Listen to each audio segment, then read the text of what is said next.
तो आज आगे पढ़ते अपन। Good morning sir. हाँ, तो अभी अपने को देखना है डायमेंशनल। एक नोट आप लोग समझ लो यहाँ पे, उसके बाद फिर अपन आगे बढ़ेंगे नोट में। ठीक है, नोट में क्या है? First, all the numbers are dimensionless मतलब जितने भी नंबर्स होते हैं ना वो सब डायमेंशनलेस होते हैं। ठीक है, मतलब जैसे 1 हो गया, 2 हो गया, 3/2 हो गया, 1/2 हो गया, √3 हो गया, √2 हो गया, पाई हो गया, ई हो गया, ये जितने भी नंबर आपको मिलेंगे all these numbers are dimensionless etc। हाँ, पाई भी लिखो, मैं ध्यान रखना, ये फिर रैशनल इरेशनल ये सब आ गया यहाँ पे, है ना। तो जितने भी नंबर होते हैं सब ना डायमेंशनलेस होते हैं, मतलब इनकी कोई डायमेंशन नहीं होती है, ध्यान रखना। ये मत बोलना सर इतने ही है क्या, मैंने क्या लिखा? All the numbers are dimensionless, मतलब इनका अगर आप इनका डायमेंशनल फार्मूला लिखोगे तो dimensional formula m to the power 0, l to the power 0, t to the power 0 आए। तो जितने भी नंबर्स होते हैं all the numbers are dimensionless, समझ गए ना? All the numbers are dimensionless, clear हो गया? फिर second point, all trigonometric ratio are dimensionless, all trigonometric ratio are dimensionless, जितने भी ट्रिग्नोमेट्रिक रेशियो हैं वो भी डायमेंशनलेस हैं। हाँ, और ट्रिग्नोमेट्रिक रेशियो मतलब जैसे आपने लिखा sine theta, cos theta, tan theta, sec theta, ठीक है, कोसेक थीटा, कॉट थीटा, यही है ना ट्रिग्नोमेट्रिक रेशियो। तो ये सब कैसे होते हैं? डायमेंशनलेस होते हैं। हो गई।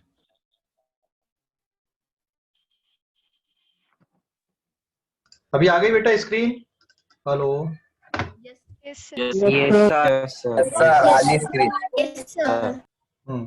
सो all the numbers are dimensionless. Actually ना पता नहीं इतने टाइम में नेट थोड़ा सा दिक्कत क्रिएट करता है, ये शायद पीक टाइम होता होगा ऑफिस। ठीक है, all the trigonometric ratio are dimensionless, sine theta, cos theta, tan theta, sec theta, cosec theta, cot theta, इनकी कोई डायमेंशन नहीं होती है। ये जितनी भी अपन ने फिजिकल क्वांटिटी लिखे ये सब क्या हो गए यहाँ पे? Dimensionless, sine theta, cos theta, tan theta etcetera dimensionless होते हैं। मतलब अपन अगर साइन थीटा लिख रहे हैं तो यहाँ पे साइन थीटा में ना दो टर्म है, एक तो साइन खुद है पूरा, तो ये पूरा ओवरऑल ये कैसा रहेगा? डायमेंशन लेस रहेगा, समझ गए कि नहीं? और यहाँ पे जो थीटा आया है, थीटा खुद भी मतलब अंदर जो एंगल बनता है ये खुद भी कैसा होता है? डायमेंशन लेस होता है, लेकिन इसकी यूनिट होती है।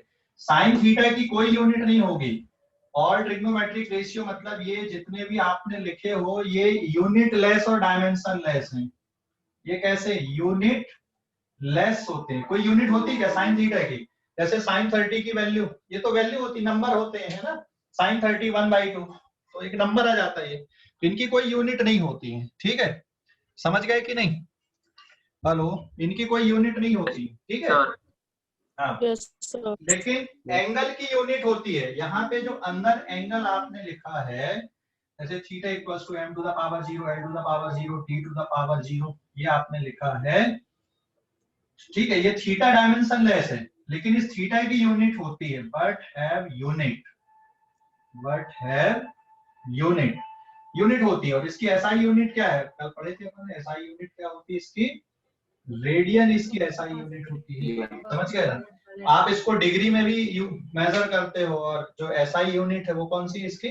रेडियन, जिसके लिए आप सिंबल आर लिखते हो, ठीक है। क्लियर हो गया इतना कि डाउट है इस पे? क्लियर हो गया या डाउट है? नोट कर लो। क्लियर है सर, क्लियर है। ओके, स्क्रीनशॉट ले लो बेटा इसका। इस पेज का स्क्रीनशॉट ले लो जल्दी से, इस पेज का स्क्रीनशॉट ले लो। ठीक है, ले लिए? ले लिए। Yes sir. फिर आगे बढ़ेंगे अपन अब पेज नंबर 2 पे।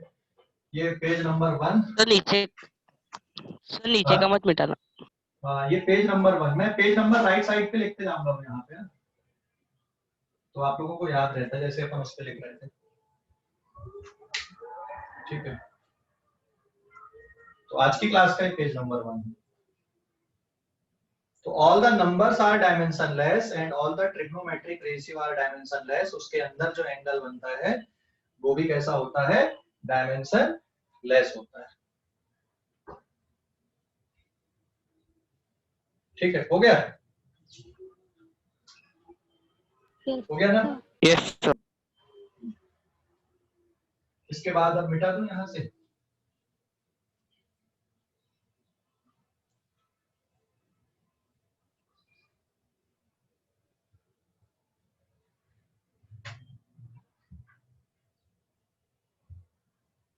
Page number 2। ठीक है, इस पे सेकंड आएगा भी। देखो अब इस पे जैसे एग्जांपल से आप और समझ लो। कभी कभी आपको ऐसा लिखा मिलेगा जैसे साइन एक्स लिखा मिल गया। ठीक है, तो साइन एक्स इसका मतलब क्या होगा? पूरा जो साइन एक्स है, ये पूरा जो टर्म है, ये खुद डायमेंशन लेस है। और यहाँ पे जो x आया है, ये x एक्चुअल में क्या है? एंगल है ये। तो ये भी डायमेंशन लेस होगा। और ये x किसको डिनोट कर रहा है यहाँ पे? This x denotes the angle. जरूरी नहीं कि एंगल के लिए अपन क्या लिखेंगे? थीटा लिखेंगे। ठीक है, जरूरी नहीं है कि थीटा लिखेंगे अपन। तो यहाँ जो x है वो किसको डिनोट करेगा? एंगल को डिनोट करेगा। क्लियर हो गया कि नहीं? तो साइन पूरा जो टर्म है वो खुद डायमेंशन लेस होता है और इसकी कोई यूनिट भी नहीं होती। लेकिन ये जो x लिखा है इसकी यूनिट होती है। इसकी यूनिट क्या आएगी? एंगल की SI यूनिट क्या होती है? रेडियन। ठीक है, और अपन ने पढ़ा हुआ है कि 180 डिग्री इज इक्वल्स टू क्या होता है? पाई रेडियन होता है। पाई रेडियन के लिए सिंबल आ रहे ऐसा, डिग्री और रेडियन। ठीक है, लेकिन ये एक ऐसी क्वांटिटी है, दिस इज यूनिट लेस। ये यूनिट लेस है। मतलब यूनिट लेस कैसे? जैसे अगर आपने लिखा साइन 30 डिग्री, तो साइन 30 डिग्री कितना होता है? 1/2, एक नंबर है। लेकिन यहाँ पे ये जो 30 डिग्री लिखा है ये एंगल है, वो भी डायमेंशन लेस है लेकिन उसकी यूनिट होती है। ठीक है, समझ गए? कोई डाउट अभी? कोई डाउट इस पे? No sir. ओके, हाँ सर नहीं ना? ओके, इस पेज का स्क्रीनशॉट ले लो बेटा, इस पेज का स्क्रीनशॉट ले लो। सर वो आपने क्या लिखे? 180 is equal to pi radian के बाद pi radian are a, radian के लिए सिंबल यूज करते हैं आर ए, है ना? रेडियन के लिए सिंबल आर ए यूज करते हैं। ठीक है, ओके, आगे बढ़ते हैं। हाँ, आगे बढ़ते हैं। हो गया यहाँ तक? लिख लिए, इसको नोट कर लिए? नोट कर लिए? ठीक है, अब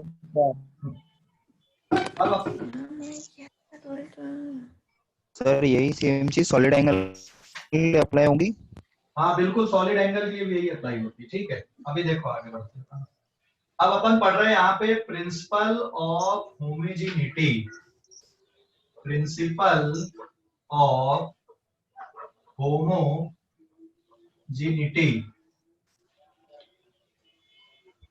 प्रिंसिपल ऑफ होमोजेनिटी। हाँ, और शॉर्ट फॉर्म पे अपन इसको POH लिख देंगे, प्रिंसिपल ऑफ होमोजेनिटी। ठीक है, ये है क्या? तो इसको समझने के लिए, इस प्रिंसिपल को समझने के लिए मैं कुछ टर्म लिख रहा हूं, आप बताना। हाँ, मैंने यहाँ पे लिखा 5 + 3, your answer is 8। 5 metre + 3 metre, again the answer is 8 metre. लेकिन मैंने यहाँ पे लिखा 5 kg + 3 metre, what is your answer? Answer आएगा कुछ क्या? No sir. नहीं आएगा? नो नहीं आएगा ना? सर। हाँ, क्या? सर सेकंड पेज हो गया क्या? हाँ सेकंड पेज हो गया, ये थर्ड पेज है। प्रिंसिपल ऑफ होमोजेनिटी पढ़ रहे थे। कोई बात नहीं, देख लेना, उसमें कुछ बताया नहीं था ऐसा मैंने बहुत ज्यादा है। इस पे देखो अभी 5 + 3 = 8। 5 metre plus 3 metre that is equals to 8 metre. लेकिन अगर आपने क्या लिखा 5 kg प्लस 3 मीटर, अगर आपने लिखा 5 kg प्लस 3 मीटर, तो कोई सॉल्व कर सकता है इसको क्या? तुम में से कोई सॉल्व कर सकता, हो सकता है कि नहीं हो सकता? ये पॉसिबल और not possible? This is equals to not possible. हाँ नॉट पॉसिबल, आप सॉल्व ही नहीं कर सकते, नॉट पॉसिबल। ठीक है, क्लियर हो गया। सिमिलरली अगर मैं यहाँ माइनस का साइन भी ले लूं तो ये नॉट पॉसिबल है, और यहाँ अगर मैं माइनस का साइन लेता तो इसका आंसर कितना आता है? 2 मीटर इसका आंसर आता है। यहाँ पे अगर मैं माइनस का साइन लेता तो यहाँ पे आंसर 5 में से 3 है, कितना बचता? 2 बचता। से आया ना? 2। समझ गए कि नहीं? Yes, समझ sir. गए? ओके, लेकिन ये पॉसिबल नहीं है। 5 kg प्लस 3 मीटर पॉसिबल नहीं है, 5 kg माइनस 3 मीटर पॉसिबल नहीं है। लेकिन ये बताना मुझे अभी 5 metre into 3 metre, it is possible और not? This is 15 metre square, that is the area, है ना? एरिया बन जाएगा ये। ठीक है, 5 metre divided by 3 metre, that is again it is also possible. Metre से मीटर कैंसिल हो गया, 5/3 आंसर बचेगा। ये पॉसिबल है कि नहीं? 5 kg इंटू 3 मीटर, ये पॉसिबल है कि नहीं? ये पॉसिबल है? ये भी पॉसिबल है। Yes, This is sir. 15 kg metre बन गया ना बेटा? 15 kg मीटर। पॉसिबल नहीं है। क्यों नहीं है पॉसिबल? ये तो पॉसिबल है। चल और दूसरे तरीके से देख, अगर मान लो कितना लिखा मैंने यहाँ पे 5 मीटर पर सेकंड लिखा हूं और 3 kg लिखा हूं, तो ये कितना बन गया तुम्हारा? 15 kg मीटर पर सेकंड। ये किसके इक्वल हो गया? ये हो गया स्पीड और ये हो गया मास। मास और स्पीड मिलके क्या बन जाता है? मोमेंटम बनता है कि नहीं बनता? पी आया ना? वेलोसिटी और मास मिलके मोमेंटम। स्क्रीन ब्लैक हो गई है। अभी आ जाएगी बेटा स्क्रीन। नहीं सर बराबर है। आपके तरफ से सर मैं री एंटर हो। हाँ ठीक है, री एंटर हो जाओ। यस सर बराबर है। Okay, so 5 meter per second into 3 kg is equals to 15 kg meter per second। Possible है। ये होता क्या है? ये नई फिजिकल क्वांटिटी बन जाती है आपकी। मास और वेलोसिटी का प्रोडक्ट क्या बन जाता है? मोमेंटम बन जाता है। मास और वेलोसिटी का जो प्रोडक्ट है ये क्या बन जाता है? मोमेंटम बन जाता है। तो ये पॉसिबल है, ये दोनों पॉसिबल है, ये भी पॉसिबल है। हाँ, दिस इज आल्सो पॉसिबल। ठीक है, अगर मैंने कहीं पे ये लिख दिया जैसे 5 मीटर डिवाइडेड बाय 10 सेकेंड अगर लिखा तो ये भी पॉसिबल है। कितना आ गया? 1/2 मीटर पर सेकेंड आ गया। ये स्पीड भी हो सकती है या वेलोसिटी हो सकती है। दिस इज स्पीड और वेलोसिटी। समझ गए? स्पीड और वेलोसिटी। तो ये जितना अपन ने लिखा है, क्या कंक्लूजन निकल के आ रहा? बताओ जरा, क्या कंक्लूजन निकल के आया? बताओ क्या कंक्लूजन निकला इससे? माइक म्यूट रखो भाई, माइक म्यूट करके रखो भाई। बाकी बच्चे जिससे पूछूंगा वही जवाब देना है ना। ऋषि माइक म्यूट करके रख बेटा। ऋषि, जब क्वेश्चन पूछना रहे तब पूछा करो, जब डाउट रहे तब पूछा करो। तो मैं किसी से पूछ रहा हूं, अभिलेखा, अभिलेखा आवाज आ रही है? Yes sir. हाँ, अब बताओ बेटा क्या कंक्लूजन निकला? ये जो अपन ने बोर्ड पे लिखा है इसमें क्या कंक्लूजन निकल के आ रहा है? कुछ बताओ। एडिशन में पॉसिबल नहीं हो रहा है, लेकिन मल्टीप्लिकेशन में पॉसिबल हो रहा है। और डिवीजन में? निकल रही है। डिवीजन में? यस, डिवीजन में भी निकल रही है। निकल रहे है ना। ऋतिक, आप माइक म्यूट रखो। ऋतिक रोशन, ऋतिक रोशन। ठीक है, हाँ अभिलेखा बताओ। अभी अभिलेखा, एडिशन में पॉसिबल है, मल्टीप्लिकेशन एडिशन में पॉसिबल नहीं है। मल्टीप्लिकेशन और डिवीजन में पॉसिबल है। एडिशन में भी एक जगह पॉसिबल आ रहा है ना, 5 मीटर प्लस 3 मीटर, लेकिन 5 kg प्लस 3 मीटर में पॉसिबल नहीं आ रहा है ना। हाँ, अगर टर्म्स अलग होगी, केजी टर्म्स सेम होगी तो आएगा, लेकिन टर्म्स अलग अलग होगी तो नहीं आएगा। हाँ, टर्म्स अगर अलग हो गए तो टर्म्स को यहाँ पे क्या नाम देंगे अपन? Physical quantity. फिजिकल मतलब फिजिक्स से रिलेटेड है, फिजिकल Yes. क्वांटिटी जिसको मेजर कर सकते हैं अपन। लेकिन 5+3 +-3 और ये तो पॉसिबल है, ये तो आपने सीखा ही हुआ ऑलरेडी। अगर मैं सीधा सीधा यहाँ पे लिख दूं 5 × 3 तो ये हो जाएगा 15, 5 डिवाइडेड बाय 3, ठीक है, ये भी पॉसिबल है। 5/3 1 पॉइंट कुछ आ जाएगा, 1.67 इसका आंसर आ जाएगा ऐसा। तो अगर सिर्फ नंबर है, ये सिर्फ नंबर है, तो इनका मल्टीप्लिकेशन, डिवीजन, एडिशन, सब्ट्रैक्शन सब पॉसिबल है। लेकिन अगर इसके साथ में 5 मीटर क्या हो सकता है? What is 5 metre?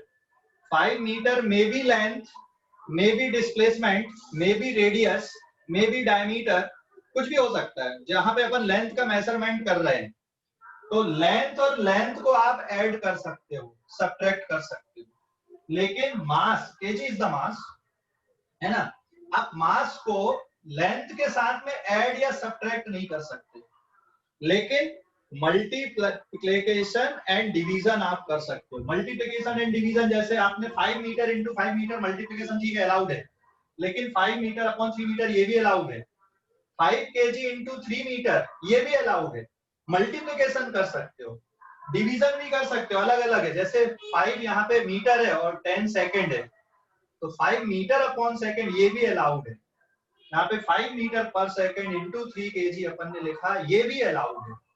मतलब पूरा कंक्लूजन ये निकल के आ गया यहाँ पर कि सिमिलर फिजिकल क्वांटिटी को ही ऐड या सब्ट्रैक्ट कर सकते हैं, लेकिन डिफरेंट टाइप की फिजिकल क्वांटिटी को आप क्या नहीं कर सकते? ऐड या सब्ट्रैक्ट नहीं कर सकते। उनको आप क्या कर सकते हो? मल्टीप्लाई और डिवाइड कर सकते हो। ठीक है, समझ गए अभी कि नहीं? Yes. डिफरेंट फिजिकल क्वांटिटी को आप मल्टीप्लाई और डिवाइड कर सकते हो। लेकिन अभिलेख का बेटा माइक म्यूट कर लो, है ना? ठीक है, कंक्लूजन निकल के आ गया अपना। तो आप इसको अपन क्या बना देंगे? प्रिंसिपल लिख देंगे इसका, यही प्रिंसिपल हो जाएगा अभी अपना। ठीक है, दिस इज द प्रिंसिपल। तो अपन ऊपर अब प्रिंसिपल लिखने वाले हैं, प्रिंसिपल ऑफ होमोजेनिटी अपन अब लिखने वाले। यही पूरा ये जो जितना मैंने एक्सप्लेन किया यहाँ पे, इसी का जो कंक्लूजन है, यही कंक्लूजन क्या बन जाएगा? आपका प्रिंसिपल बन जाएगा। ये जो कंक्लूजन है यहाँ पर, this is the principle of homogeneity, यही है प्रिंसिपल ऑफ होमोजेनिटी। ठीक है, तो मैं अभी इसको क्या कर दे रहा हूँ, यहाँ पे मिटा दे रहा हूँ। मिटा दो ये पेज नंबर 2। इस पेज का स्क्रीनशॉट ले लो आप लोग, फिर अपन प्रिंसिपल लिखने वाले हैं। इस पेज का स्क्रीनशॉट यस सर। ले लिए। तो अब अपना आ जाएगा पेज नंबर 4 यहाँ पे, और पेज नंबर 4 पे अब अपन इसका कंक्लूजन लिख दे रहे हैं।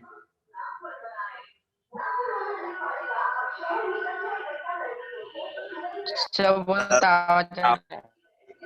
हाँ, थोड़ी देर आई तो उसको प्रिंसिपल ऑफ होमोजेनिटी है। अब क्या लिख रहा है कंक्लूजन में अपन?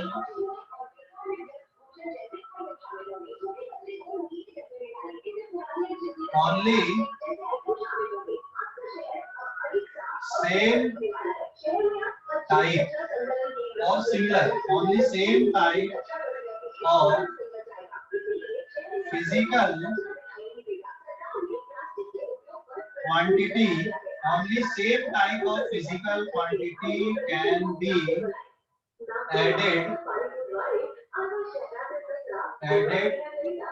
subtracted or equalized. Only same type of physical quantity can be added, subtracted or equalized. ठीक है, और which have same dimension, which have same dimension, यही है same dimension। या तो सेम डायमेंशन होनी चाहिए, सिमिलर फिजिकल क्वांटिटी होनी चाहिए। Only same type of physical quantity मतलब सेम डायमेंशन होंगी जिनकी, उनको ही क्या कर सकते हो आप? ऐड कर सकते हो, सब्ट्रैक्ट कर सकते हो, इक्वलाइज कर सकते हो। ठीक है ना, जिनकी डायमेंशन सेम आएंगी। But multiplication and division is allowed for similar and different physical quantity. But multiplication, division multiplication division is allowed for same or different physical quantity. Physical quantity के लिए मैंने शॉर्ट फॉर्म लिख दिया PQ। Physical quantity, PQ मतलब physical quantity. But multiplication division is allowed for same और different physical quantity.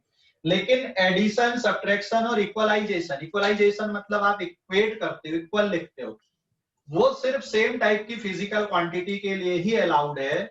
लेकिन multiplication और division same और डिफरेंट दोनों के लिए अलाउड है। ठीक है, सो this is the principle of homogeneity. समझ गए भाई? समझ गए कि नहीं? हेलो, समझ गए प्रिंसिपल? हाँ, अभी इस पेज का स्क्रीनशॉट ले लो आप लोग, इस पेज का स्क्रीनशॉट ले लो, इस पेज का स्क्रीनशॉट ले लो बेटा, जल्दी से ले लिए? Yes sir. मिटा दूं अभी इसको? अगले पेज पे जा रहे हैं अपन अब, पेज नंबर 5। ये principle of homogeneity.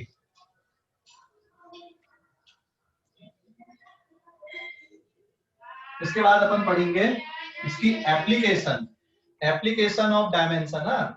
Application of dimension,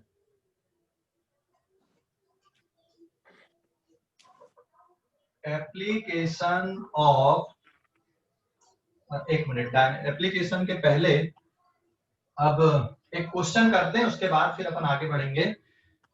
question ये है, right the dimensional formula of, right the dimensional formula of capital G. Capital G मतलब ग्रेविटेशनल कांस्टेंट। ये क्या है यहाँ पे? ग्रेविटेशनल कांस्टेंट है ये ना, capital G, that is gravitational constant. दूसरा आपको लिखना है H, that is Planck constant. फिर तीसरा आपको लिखना है कैपिटल R, गैस कांस्टेंट। बेटा इनके डायमेंशनल फार्मूला आपको लिखना है। ठीक है, तो जी का capital G is gravitational constant, H is Planck constant and R is gas constant. इनका डायमेंशनल फार्मूला लिखना, उसके बाद अपन आगे बढ़ेंगे। ठीक है ना? कैसे लिखोगे डायमेंशनल फार्मूला? ग्रेविटेशनल कांस्टेंट का कैसे लिखोगे, प्लैंक कांस्टेंट का कैसे लिखोगे, गैस कांस्टेंट का कैसे लिखोगे? तो सबसे पहले मैं ग्रेविटेशनल कांस्टेंट का डायमेंशनल फार्मूला लिख के बताता हूँ। इसके लिए कुछ बेसिक आपको पता होना चाहिए। तो इसका जो सॉल्यूशन आ जाएगा, देखो कैसे आएगा।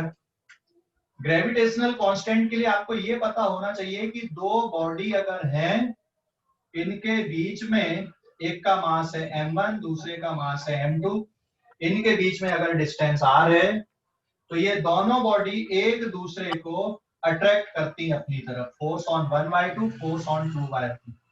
तो फार्मूला क्या बनता? Force on 1/2, force on 2/1 equals to F equals to G m1 m2 divided by क्या बनता है? R square. R square. समझ गए कि नहीं? ओके, तो अभी क्या कर ले रहे हैं अपन यहाँ पे? F क्या है? फोर्स है ना, force of attraction. This is the force. तो अपन क्या कर ले रहे हैं यहाँ पे?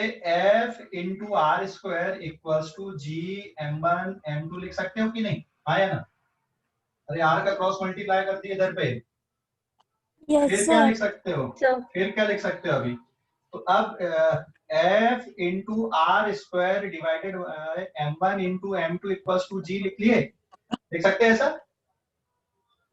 लिख सकते हैं कि नहीं?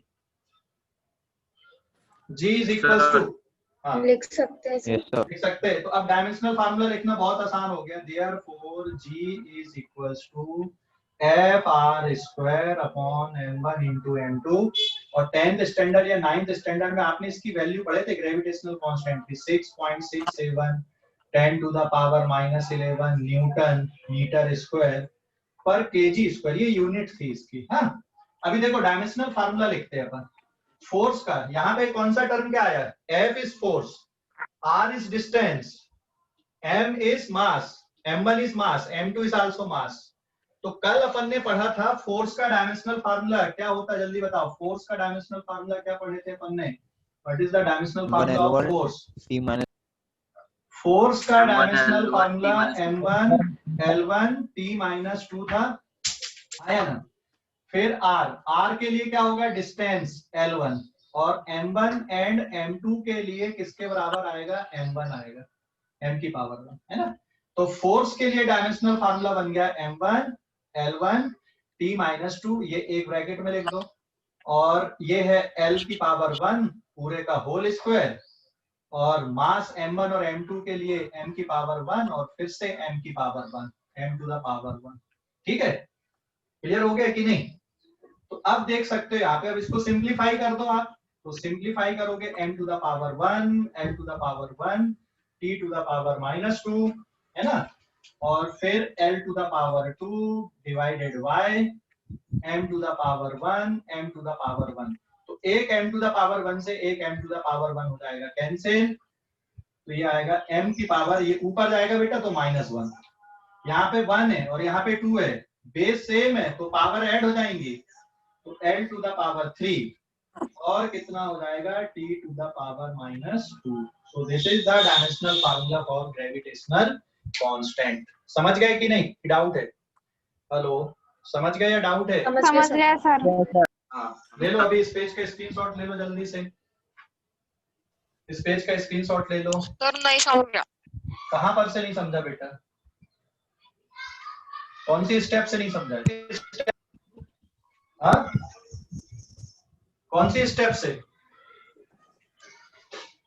हेलो, कौन सी स्टेप से नहीं समझा ऋषि? Sir from force. ये यहां पर से, ये तो याद रखना पड़ेगा। यस सर, यस सर, वही से वही से। अरे ये याद रखना पड़ेगा, ये कल पढ़े थे अपन ने, कल की क्लास का ये याद रखना पड़ेगा, इसके बगैर कैसे करोगे तुम? कल बताया था ना मैंने कि कुछ डायमेंशनल फार्मूला आपको। हाँ बोलो बोलो बोलो, जल्दी बोलो। हेलो, हाँ बोलो ना। आर्या सर आपकी आवाज नहीं आ रही बिल्कुल भी। नहीं ना बेटा, इधर से बराबर आ रही, सभी बच्चों को नहीं आ रही कि सिर्फ तुमको नहीं आ रही? सर आ रही है ना सर आवाज? सर आ रही है। ऋषि अभी बताओ कहां पर से, कौन सी स्टेप से नहीं समझा तुम, जल्दी बताओ। ये याद रखना पड़ेगा, फोर्स का dimensional formula.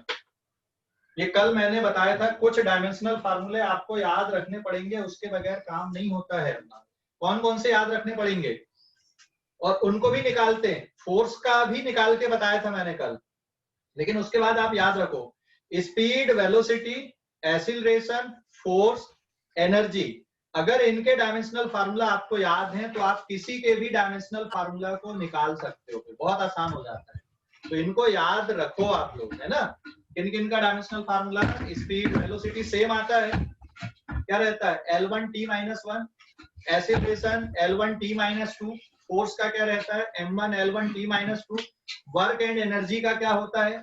M1 L1 M1 L2 t - 2। तो ये कुछ के याद रखने पड़ेंगे, अगर आपको वो याद है तो बाकी के आप निकाल सकते हैं, आपको मुश्किल नहीं होगी फिर निकालने में। ठीक है ऋषि, अभी बताओ यहाँ पे, अभी और कोई डाउट बचा है? ऋषि, हेलो ऋषि, आवाज आ रही है? ऋषि, हेलो, आवाज आ रही बेटा? हाँ सर। हाँ अभी बता, कहाँ पर से डाउट बचा अभी भी? सर ये वाला ये जो है स्टार्टिंग में लिखा है वो फॉर्मूला है क्या? कौन सा वाला?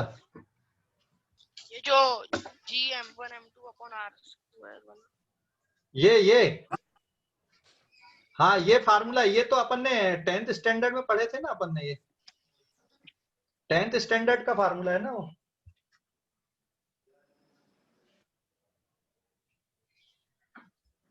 टेंथ स्टैंडर्ड का।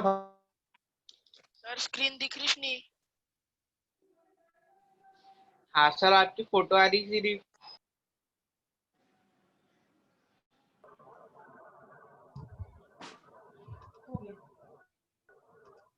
हाँ हेलो, दिख रहा है अभी? हाँ बोलो अभी कौन सा नहीं समझा था। ये फार्मूला होता बेटा, ये ग्रेविटेशनल फोर्स का फार्मूला होता जो बेसिक फिजिक्स मैंने पढ़ाया था, याद है? इसलिए पहले बेसिक फिजिक्स पढ़ाया था।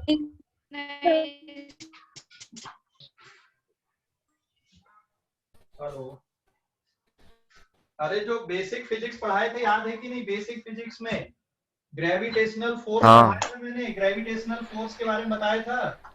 वही तो लिखा हूं मैंने, ग्रेविटेशनल फोर्स लिखा हूं ना मैंने। इसलिए क्या पूरी क्लास को अच्छे से देखो एक बार और रिवाइज करो, कॉपी में लिखा है तो। ग्रेविटेशनल फोर्स का फार्मूला, ग्रेविटेशनल फोर्स का ये फार्मूला होता है। ये बेसिक फिजिक्स जब अपन पढ़ रहे थे तो उस टाइम पे अपन ने पूरा सीखा है इसको। बेसिक फिजिक्स में पूरा सीखा है, नहीं सीखा? याद है कि नहीं है? हेलो, याद है? Basic Yes, physics sir. जहां पे पढ़े अपन ने, बेसिक फिजिक्स में ये पूरा पढ़ा अपन ने। ये ग्रेविटेशनल फोर्स का फार्मूला है, ठीक है? दिस इज द, ये ग्रेविटेशनल फोर्स का फार्मूला है, Newton's law of gravitation. 10th class में स्टेट बोर्ड में, और सीबीएसई में ये 9th क्लास में, ठीक है? अब उसका एप्लीकेशन अब अपने को यहाँ पे आ रहा है, और ये चैप्टर भी अपने को, ग्रेविटेशन चैप्टर भी आगे मिलेगा। लेकिन अभी अपन सिर्फ डायमेंशनल फार्मूला लिखना सीख रहे हैं यहाँ पे। क्लियर हो गया अभी कि नहीं? ऋषि, हेलो ऋषि, आवाज आ रही बेटा? ऋषि, Yes, sir. Yes. हाँ, ये फार्मूला याद रख इसको, ये फार्मूला है। और इससे फिर अपन ने निकाले, तो इसके बाद अब समझ में आ गया कि ये फार्मूला है ग्रेविटेशनल फोर्स का, और यहां से हमने कैलकुलेशन किया है। अभी समझा कि नहीं? हेलो हेलो ऋषि, Yes, sir. समझ गए अभी? सर इससे यूनिट डिराइव कैसे होगी? इसी से, ये यहाँ पर से सर डायमेंशनल फॉर्मूला से। हाँ, डायमेंशनल फार्मूला से अगर तुमको यूनिट बनाना तो मास के लिए आ जाएगा पर केजी, और लेंथ के लिए मीटर क्यूब, है ना? मीटर और क्यूब हो गया, और ये सेकंड की पावर -2 ऐसा। लेकिन ये Newton metre square per KG square के बराबर है। मतलब न्यूटन को आप तोड़ दोगे ना, न्यूटन किसके बराबर आता? फोर्स की यूनिट होती है।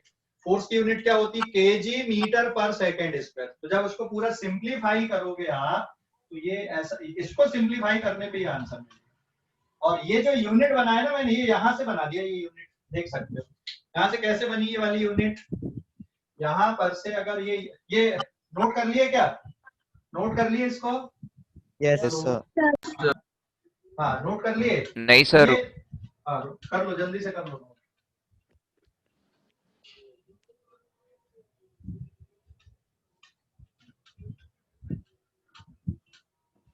हो गया? हो गया बेटा? हाँ सर।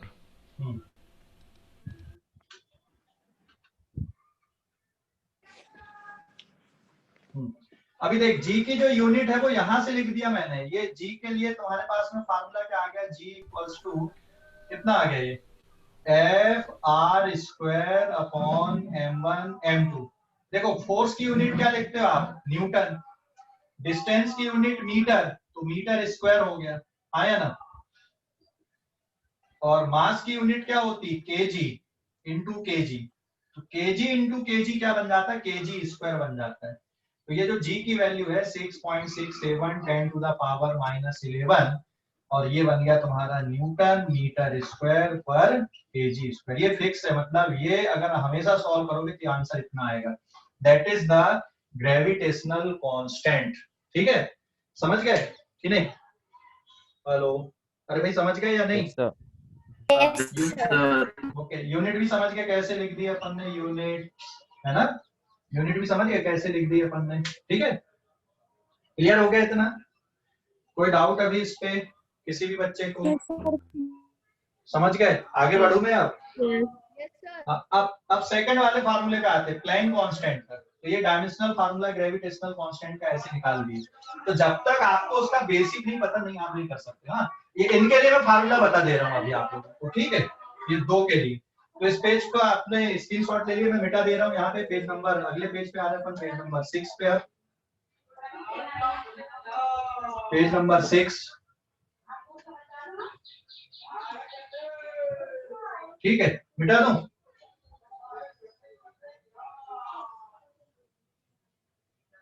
अभी देखना है प्लैंक कांस्टेंट का। तो ये जो सेकंड लिखा था मैंने दैट इज प्लैंक कांस्टेंट।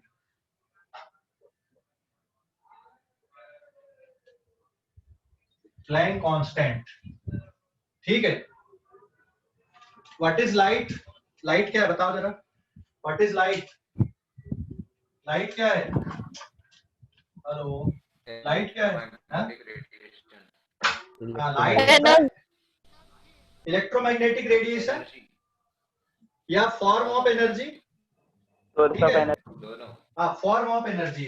तो यहाँ पे मैं अगर बात कर लूं, दोनों है। दिस इज एनी रेडिएशन, ये कोई भी रेडिएशन है, this is the radiation. Radiation में बहुत सारे पार्ट आ गए आपके, कौन कौन से हो गए रेडिएशन में जो पार्ट है आपका? गामा रे, गामा रे सुना है कि नहीं सुना? एक्स रे सुना है? अल्ट्रावायलेट सुना है? विजिबल रे सुना है? इंफ्रारेड, माइक्रोवेव, रेडियो वेव सुना है कि नहीं सुना है इनके बारे में? हेलो, गामा रे सुना है? एक्सरे भी सुना होगा, अल्ट्रावायलेट भी सुना होगा, विजिबल रे मतलब जो हमको देखने के लिए आते, विबग्योर जिसमें रहता, विबग्योर है ना, वायलेट इंडिगो, ये सब सुना है कि नहीं सुना? Yes sir. हाँ, तो ये कौन सी रेडिएशन है? These are EMW, electromagnetic radiation. ये इलेक्ट्रोमैग्नेटिक रेडिएशन है। Gamma ray, X ray, ultraviolet ray, visible ray, infrared, microwave, radio wave, समझ गया ना? ये रेडिएशंस हो गई। तो ये रेडिएशन क्या है? Basically this radiation is the form of energy. किसका फॉर्म है ये? एनर्जी का फॉर्म है, समझ गए ना? किसका फॉर्म है? एनर्जी का फॉर्म है ये, एनर्जी, फॉर्म ऑफ एनर्जी। तो एनर्जी का फॉर्म है, तो इसके एनर्जी लिखने के लिए कुछ फार्मूला होना चाहिए। क्या रेडिएशन आपको दिखती है? हेलो, रेडिएशन दिखती है क्या? नहीं दिखती? No sir. नो, नहीं दिखती है ना रेडिएशन, कोई भी रेडिएशन नहीं दिखती। और ये विजिबल कैसे दिखती? फिर जब विजिबल दिखती हमको जब मैटर के साथ इंटरेक्शन होता है इनका, जैसे दरवाजे से टकराएंगी या किसी चीज से टकराएंगी, तब हमारी आंखों पे पड़ेगी, तब हमको दिखाई देता है। आप स्पेस पे चले जाओ, वहां पर भी है, मतलब सनलाइट तो वहां पर भी है, वहां पे दिखाई देगा तुमको? नहीं दिखाई देगा, क्योंकि वहां पे कोई मैटर नहीं है ना? तो जब मैटर के साथ इसका इंटरेक्शन होता है तभी हमको ये दिखाई देती है। बाकी gamma ray, X ray, ultraviolet, infrared, microwave, radio wave, ये तो दिखाई भी नहीं देती है, ठीक है? तो व्हाट इज ये क्या हो गई? Electromagnetic radiation. This is the form of energy. तो एनर्जी का फॉर्म है। तो प्लैंक एक साइंटिस्ट हुए, ठीक है? अब ये रेडिएशन है, मतलब इसको मैं किसके फॉर्म पे लिख दूं? वेव आपने देखा होगा, जैसे ये वेव मैंने बना दिया है ना? वेव बना दिया कि नहीं बना दिया? तो दो क्रिस्ट के बीच का जो डिस्टेंस होता है उसको क्या बोलते हैं आप? वेवलेंथ बोलते हो। या दो ट्रो के बीच का डिस्टेंस को क्या बोलते हो आप? वेवलेंथ बोलते हो। हाँ या ना? याद है कि नहीं कुछ इनके बारे में? वेवलेंथ, हेलो, वेवलेंथ समझते हो कि नहीं?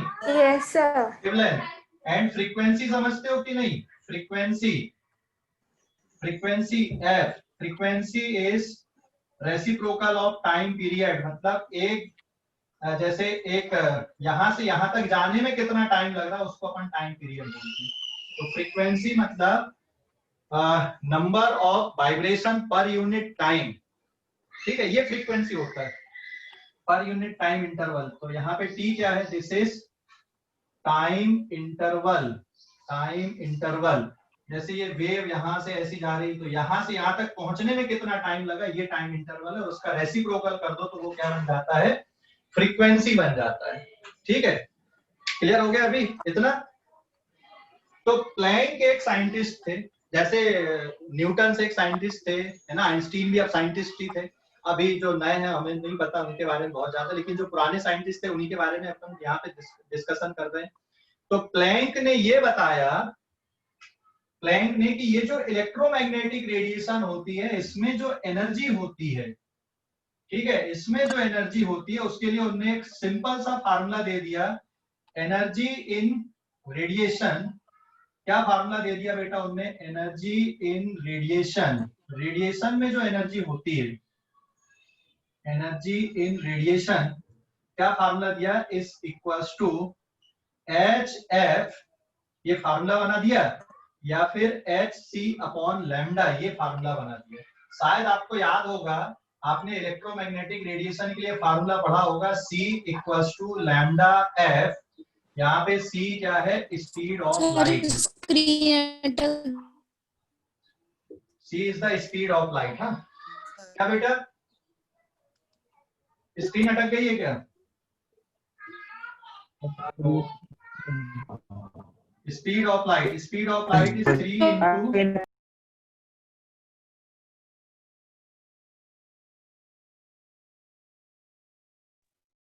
आ गई सर। यस सर आ गए। ओके, ये समझ गए? इतना लिखा मैंने। तो प्लैंक ने फार्मूला बता दिया वहां पे। क्या फार्मूला बता दिया प्लैंक ने? एनर्जी इन रेडिएशन का फार्मूला प्लैंक ने बता दिया है कि किसके बराबर होता है, H इंटू एफ के बराबर, या फिर एच सी अपॉन लैम्डा के बराबर होता है। ये फार्मूला बता दिया हमने प्लैंक ने। कौन सा फार्मूला बता दिया? कि एनर्जी इन रेडिएशन, रेडिएशन में जो एनर्जी होती है उसको इस तरह से आपको क्या करना, कैलकुलेट करना। ठीक है, ये फार्मूला बनाया हमने। किसने बना दिया? प्लैंक ने बना दिया फार्मूला। समझ गए कि नहीं? हेलो, एच एफ या फिर एच सी अपॉन लैम्डा, क्योंकि C इक्वल्स टू किसके बराबर होता है, लैम्डा इंटू एफ के बराबर होता है। ये भी फार्मूला, अभी आप इसको फार्मूले के फॉर्म पे ध्यान रखो, ठीक है ना? तो this is also the formula. हाँ, ये भी फार्मूला है, C equals to lambda F, जहां पे C क्या है, speed of light. Speed of light मतलब 3 into 10 to the power 8 metre per second. और ये फार्मूला हो गया एनर्जी का, E equals to H F या फिर एच सी अपॉन लैम्डा। समझ गए? अरे भाई समझ गए कि नहीं? कोई डाउट अभी यहाँ तक? कोई डाउट है? ऋषि कोई डाउट है? हेलो ऋषि कोई डाउट है? किसी को कोई डाउट है? सर स्पीड ऑफ लाइट तो अलग अलग होती है ना? नहीं, अलग अलग मीडियम में अलग अलग होती है। ये जो अपन ने लाइट की स्पीड लिखे ना, ये कहाँ पर के लिए लिखे? वैक्यूम के लिए। वैक्यूम के लिए लिखे स्पीड ऑफ लाइट। सी मतलब आप जब यूज करते हो तो वो वैक्यूम या एयर के लिए ही यूज करते हो। दिस इज फॉर वैक्यूम और एयर। अगर सी यूज कर रहे हैं तो वो एयर या वैक्यूम के लिए ही यूज किया जाता है। ठीक है, समझ गए? समझ गए? Okay sir. Okay sir H क्या है? ये एच है प्लैंक कांस्टेंट। प्लैंक कांस्टेंट को आप डिनोट कर रहे हैं, तो ये जो एच लिखा गया है यही एच है, प्लैंक कांस्टेंट। जैसे जब न्यूटन ने अपना ग्रेविटेशनल के लिए फार्मूला दिया, Newton's law of gravitation formula आया कि नहीं आया? न्यूटन्स लॉ ऑफ ग्रेविटेशन, तो उनने वहां पे कांस्टेंट कौन सा यूज किए थे? कैपिटल जी यूज किए थे। यहाँ पे कौन सा कांस्टेंट आ गया? प्लैंक ने जब फार्मूला दिया अपना एनर्जी के लिए, रेडिएशन में एनर्जी के लिए, तो उन्होंने क्या दे दिया वहां पे? एच दे दिया उसकी जगह पे। समझ गए? Yes sir. Yes sir. समझ गए अभी? सर उसकी वैल्यू क्या होती है? हाँ, इसकी वैल्यू कितनी होती है वो भी मैं लिख देता हूँ। प्लैंक कांस्टेंट की वैल्यू होती है, H is Planck constant 6.6 into, थोड़ा बहुत आता आगे पर आप 2 डिजिट तक ही याद रखो, -34 जूल सेकेंड। ये इसकी वैल्यू होती है 6.64 into 10 to the power -34 joule second. ठीक है, ये वैल्यू इसकी। तो अब अपन डायमेंशनल फार्मूला निकाल सकते हैं कि नहीं निकाल सकते? प्लैंक कांस्टेंट का बना सकते हो कि नहीं? प्लैंक कांस्टेंट का डायमेंशनल फार्मूला या तो इसको यूज कर लो या इसको यूज कर लो। ठीक है, तो इस पेज का स्क्रीनशॉट लो जल्दी से। मैं डायमेंशनल फार्मूला लिख रहा हूँ यहाँ पे, कैलकुलेशन नहीं बताऊंगा अभी, मैं डायमेंशनल फार्मूला लिख रहा हूँ यहाँ पे बेटा, है ना?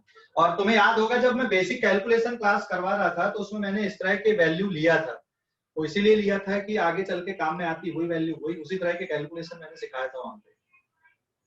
ये कितना है? -34 है। ठीक है, हो गया? ले लिया स्क्रीनशॉट इस पेज का? इस पेज का स्क्रीनशॉट ले लिए क्या? Yes sir. अब पेज नंबर 7, पेज नंबर 7। अब डायमेंशनल फार्मूला लिखते हैं अपन। तो डायमेंशनल फार्मूला लिखने के लिए आपके पास फार्मूला आ गया E equals to H F. इसका मतलब H इक्वल्स टू क्या लिख सकते हो आप? E अपॉन एफ लिख सकते हो कि नहीं? H अपॉन एफ लिख सकते हो, हाँ या ना? अरे हाँ या ना, जवाब दो। Yes sir. हाँ, and what is F? What is F? Frequency is reciprocal of time period. तो reciprocal of time period है, इसका मतलब यहाँ पे आप 1/t लिख दो। तो 1/t अगर लिख रहे हो तो ये E इंटू क्या बन गया, T बन गया, यहाँ पे बन गया कि नहीं, E इंटू T। हेलो, बन गया? Yes, sir. अब E क्या है, एनर्जी है, तो एनर्जी का dimensional formula m1 L2 T-2 है और फिर इंटू T है, T की पावर 1। तो अब बताओ जरा क्या बनना चाहिए पूरा ओवरऑल आपका। तो this is m1 L2 T-1 2 नहीं रे, माइनस, यहाँ -2 है, यहाँ +1 है, तो कितना बचेगा, -1 बचेगा ना। समझ गए? समझ गए कि नहीं?